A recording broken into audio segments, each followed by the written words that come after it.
I'm doing 3 true Craigslist horror stories. I wonder how creepy this can get, and it's only 11 minutes and 14 seconds long, so this should be no problem at all.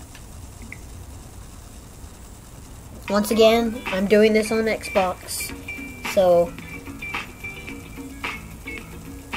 and it's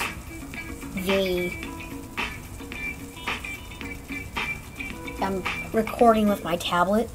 It's lower than the TV. I wish I could get it higher for it was equal. I'm a 22-year-old girl.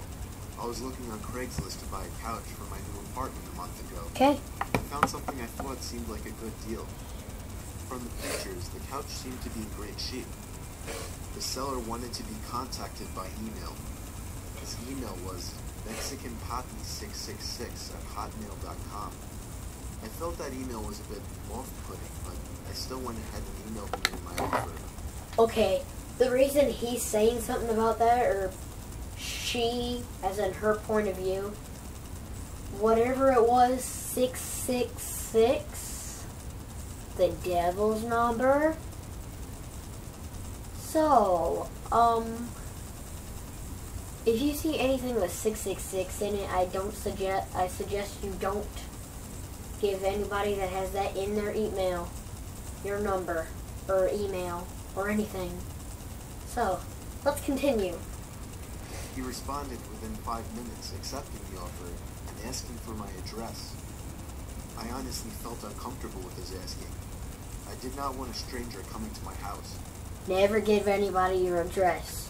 I suggested that I just come to his house to pick it up, but he continually insisted that he come to my house. Eventually I stopped responding, and a day later, he emailed me again, giving me his address. I didn't know if I should go at that point, but it seemed like a steal, almost too good to be true. And according to his address, he didn't live too far.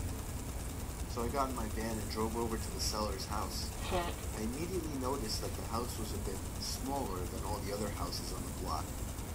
When I rang the bell, a middle-aged man wearing a baseball cap answered the door. He gave me a huge smile and invited me in. I was immediately feeling uneasy. He led me into his living room, and I saw the couch.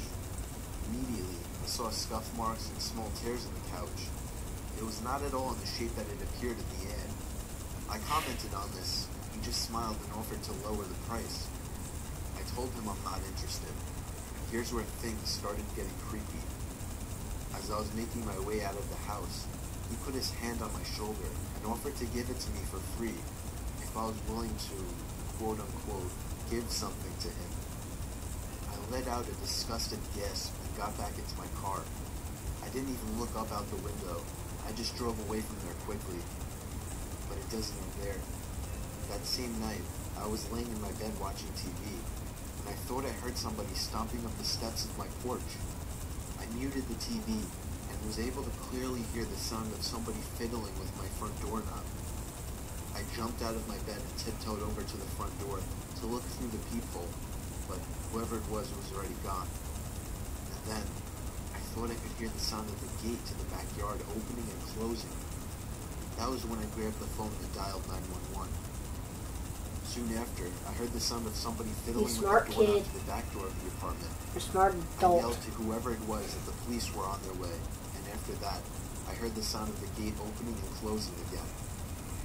They were gone. This was a month ago, and nothing has happened since, but I still can't sleep at night. I'm 99% sure it was the man that was selling the couch. He must have followed me home. There's no way it was just a coincidence. I don't plan on using Craigslist anymore. I'm still trying to find a new apartment.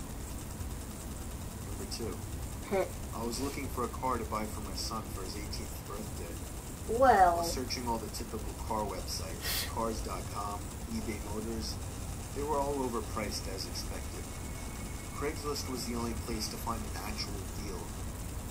About a week into my search, I found an 03 Toyota Camry. It had 67,000 miles, no accidents, no damage, in good condition for only $3,500. This seemed like a steal for such a reliable car with such low mileage. The seller lived about 10 miles from me, which was a reasonable drive when looking for a car. I gave him a call to set up a time to come check it out. The man sounded normal on the phone. He assured me that there were absolutely no problems with the car. He introduced himself as Bob. I brought along $3,500 in cash, even though I planned on wiggling down the price as much as possible. I pulled up the dirt road to Bob's property about 15 minutes early. It was a tiny little house with a decent-sized property, only because it was a bit far from the nearest neighbors. The garage was open, so I walked over to see if anybody was inside, but except for an unusual amount of car parts, it was empty. The car was nowhere in sight. The only car on the property was an old pickup truck. I went over to the front door to check the house numbers. It was the right address. The doorbell button was missing, so I knocked on the front door. I knocked for exactly 5 minutes before deciding to give the man a call. So I dialed his number, and I heard the sound of a cell phone ringing from inside the house. I was extremely confused at this point. Now I knew I had the right house. I didn't understand why, if he was home, why he wasn't answering. I decided I had to take a peek through one of the windows to see if anybody was inside. Peering through the glass, I couldn't really see much as it was pretty dark inside the house. I saw a very old-fashioned dining room set, but across from that, I saw somebody standing at the back door of the house, staring outside. I figured that must have been Bob, so I knocked on the window, but he didn't even move. There was no gate or anything to the backyard. It was just a wide-open yard, since this wasn't a rural area. I simply walked around the house to the backyard. I didn't understand how he couldn't hear me. When I got to the back door, I made a shocking realization. The figure standing by the door was a taxidermied human being. I ran straight back the way I came and back to my car. I looked up one last time before driving off. The blinds to the window I had peeked into had been shut. I could see 2 of the blinds bent open. Somebody was at that window watching me. You can probably guess I had the gas pedal to the floor the whole way home. The whole situation still makes no sense. All the car parts, the fact that there was no Toyota Camry, the taxidermy human being, the fact that there was no car there leads me to believe that whoever that man wasn't planning on selling me anything.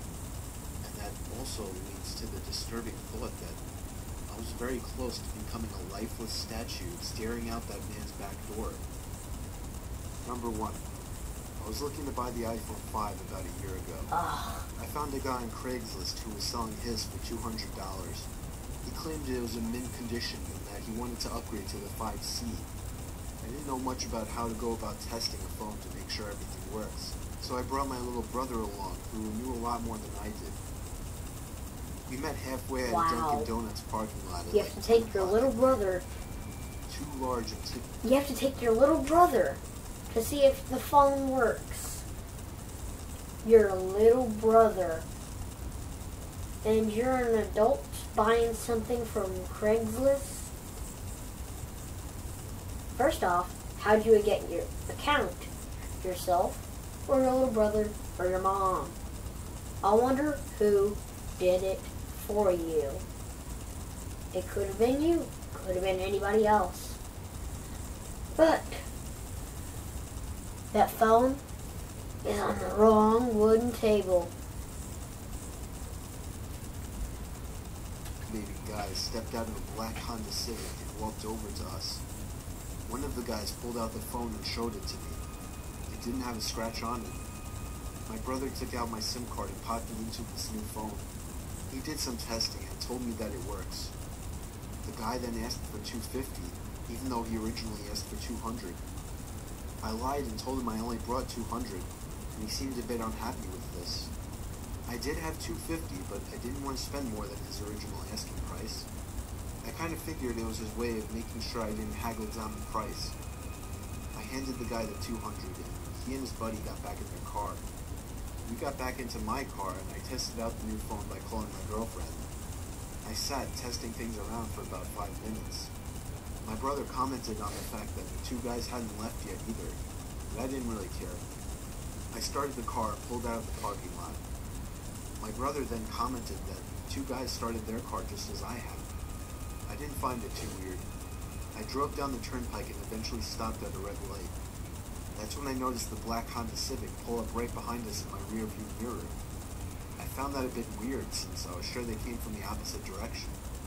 I continued my drive home, but every single turn we made, they followed, close on my tail too. My brother suggested I pull over, but there was no way I was going to do that. I knew those guys were looking for trouble. It got to the point where I was trying to lose them and started driving dangerously. If they needed something, they would call, or at least hunt. If you're getting chased like that, drive.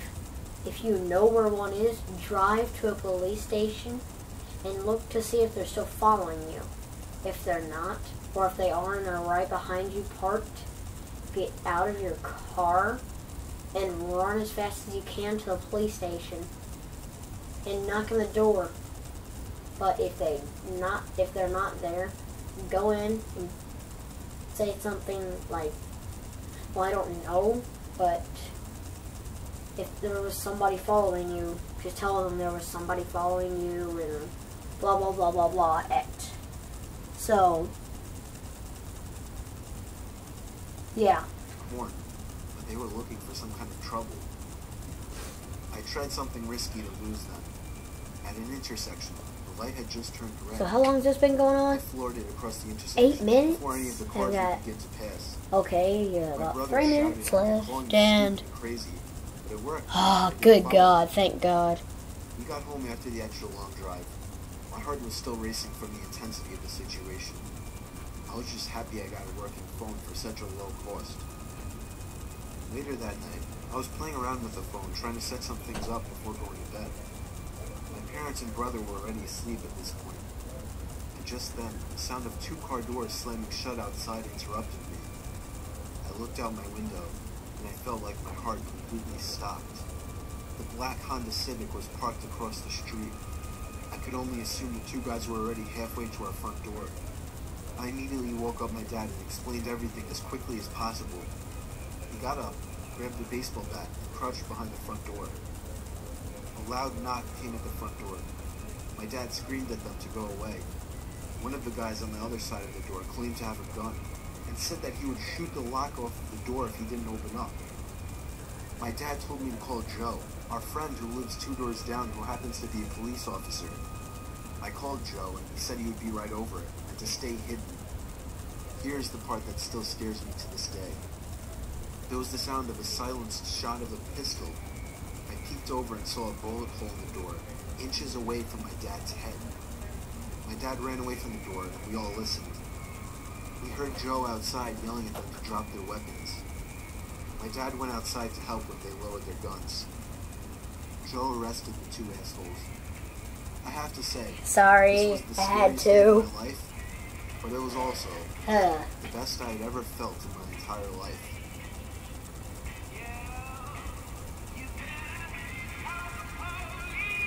Yes. Except internet, not webs. Oh, I get why you put interwebs. I get it. I get it.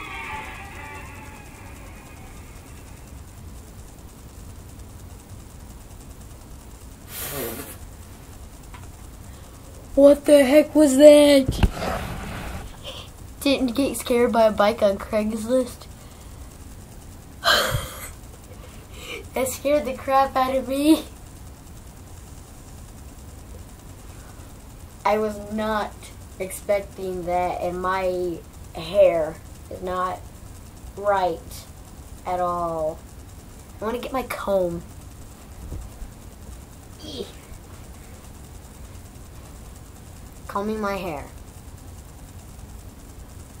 It literally goes in my eyes.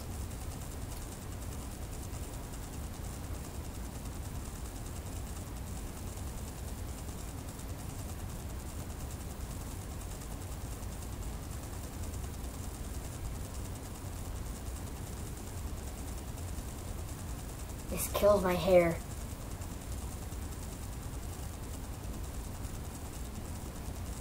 Okay, just testing my camera or tablet is not right on point. It takes forever for me to fix my hair. Oh, okay, sorry.